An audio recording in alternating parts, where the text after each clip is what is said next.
Қайырлы күн достар. Бүгін сіздермен венский вафлидің рецептісімен бөлісемін.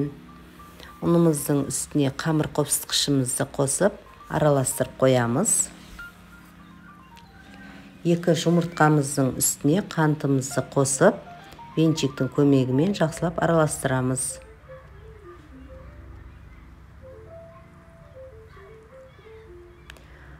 Үстіне сары майымызды қосамыз. Ванильді қант немесе ванилин қоссаңыздар болады. Сүтімізді құямыз. Жақсылап араластырып, електен өткізілген ұнымызды 2 бөліп қосып, венчиктің көмегімен жақсылап араластырамыз.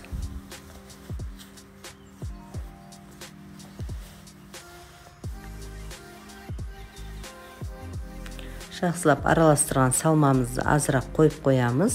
Қызып тұрған вафельницамыздың үстінен кішкене майымызды жағып, салмамызды қызып тұрған вафельницамыздың үстінен саламыз.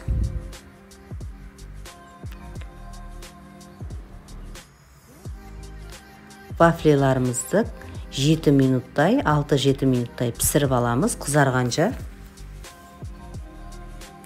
Таңғы асқа өте керемет жасап көріңіздер. Менің каналыма тіркеліп, лайк басып, пікір қалдыруды ұмытпаңыздар. Астарың дәмді болсын. Сіздерге ұнайтынына сенімдімін. Жасап көріңіздер.